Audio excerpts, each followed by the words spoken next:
Hi everybody and welcome back to another Season 3 Community Poll Breakdown.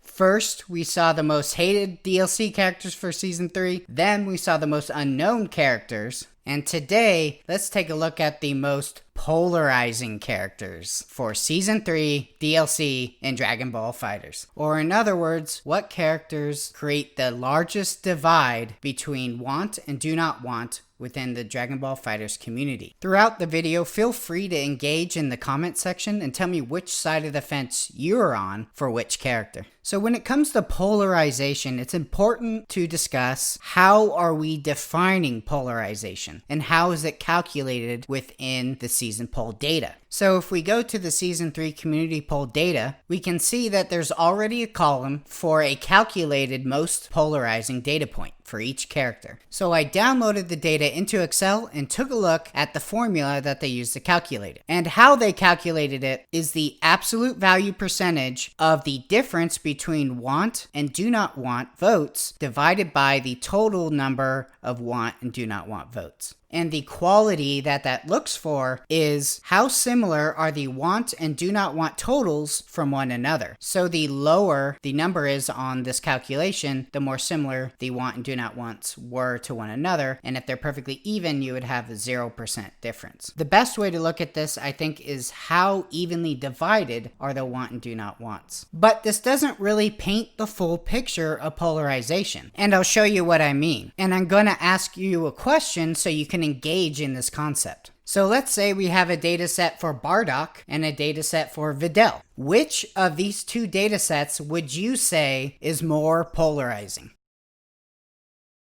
Now, it probably didn't take you very long to say, oh, Bardock's dataset is far more polarizing than Videl's. These aren't real datasets, by the way, they're just hypothetical. But with the way that polarization is calculated within this Season 3 poll data, Videl would actually be considered more polarizing than Bardock. And that's because Videl's dataset is more evenly divided between 10% and 10% than Bardock's 46 and 45%.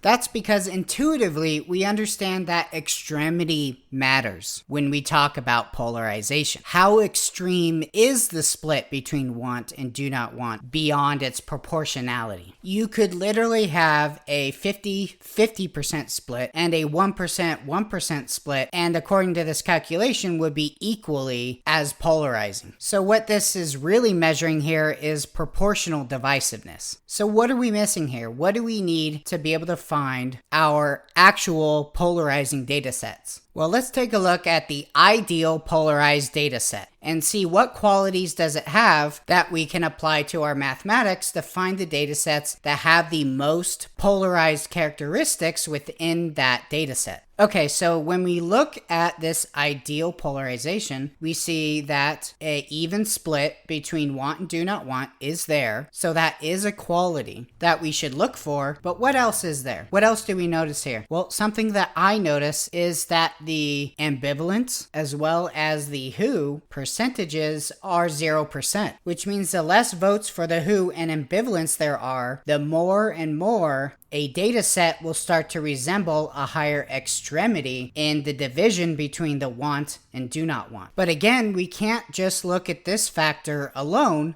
because you could have 0% who and 0% ambivalence, but have 99% want and 1% don't want, right? So we have to look at both qualities when looking for polarization within a data set. So what I did for this mathematically is I added the who and the ambivalence votes and divided by the total votes times 100 gives us the percentage of who and ambivalence. And the data sets that score the lowest percentage have the highest extremity quality. Then I ranked every character for both qualities, and the data sets that had the highest average ranking were our most polarized characters. Only the top 3 start to significantly resemble a highly polarized dataset, so I'm going to share those top 3 with you, and you're gonna see a common theme, I think, with these characters. I won't even have to tell you, and I think you'll get it. But really quickly, I want to give some honorable mentions to proportionally divisive characters that didn't really score that high in the extremity factor. And that is Moro, Tapion, Oob, Future Gohan, and Whis. And as we can see, these characters are certainly divisive, but they are not to the same degree of extremity that our top 4 most polarized characters will have. So the third most polarized character in the Season 3 community poll is Gogeta Super Saiyan 4.